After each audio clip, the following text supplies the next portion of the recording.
பின்னாடியும் இந்த இடம்லாம் பயங்கரம் போட்டால் அப்புறம் சரியாக போச்சு. சரி நீ காத்தால பூஜைலாம் பண்ணிவிட்டு அப்புறம் ஒரு மாத்திரை போட்டுக்கலாம், டோலோ போட்டுக்கலாம்.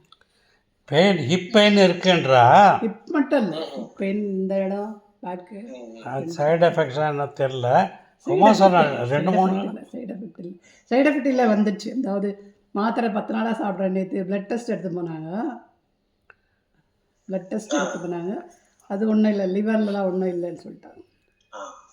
ஸோ அந்த மாத்திரை சைடு எஃபெக்ட் எதுவும் இல்லை, கண்டினியூ பண்ணலான்ட்டு.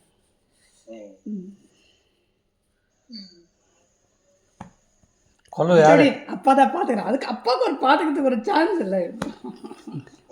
தோசை சுட்டு கொடுக்குறேன், மாத்திரைங்க டைம் பிரகாரம் இது பண்ணுறது. அதான்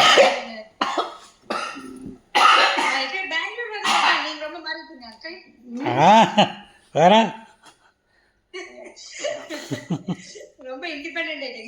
ஆமாம். Retired life. அவளுக்கு ரிட்டையர்மெண்ட்டு போதற்கு கவனிக்கணும்ல.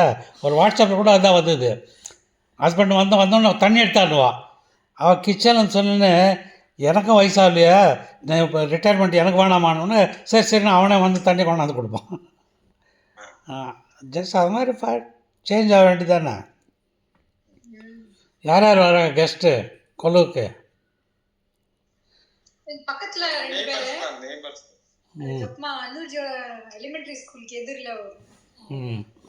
அதர் லாங்குவேஜ்காரங்களா இல்லை?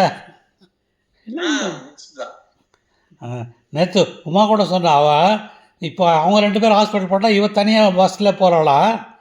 அப்போது ஒருத்தன் வந்து இந்தியன் பொட்டு வச்சுக்கிறத பார்த்துட்டு பேசினானா. கேட்டாங்க அவன் வந்து எம்எம்சியில் படிச்சுட்டு அங்கே வந்து எதோ ரிசர்ச் பண்ணுறான் தமிழில். அவன் கூட ஒருத்தன் வந்து கன்னடக்காரனா, பிஜாப்பூர்காரனா. அப்போ உமா சொன்னாளா, நான் பெங்களூர் தான் ஒர்க் பண்ணுறேன்னா கன்னடத்தில் பேச 2 பேரும் ரொம்ப குஷியாகிட்டு நான் வந்து ரிசர்ச் பண்ணுறேன், நான் எது வந்தாலும் கேளுங்க. அவள் திவ்யா சர்ஜனாக இருக்காங்க.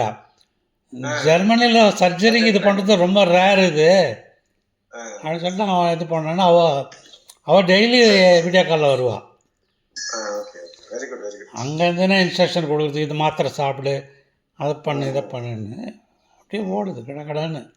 இன்னும் 2 நாளில் அவள் துபாய்க்கு போயிட்டு செல்வி வீட்டில் வந்துட்டு வரா அப்படின்னு இருக்கா. அப்படி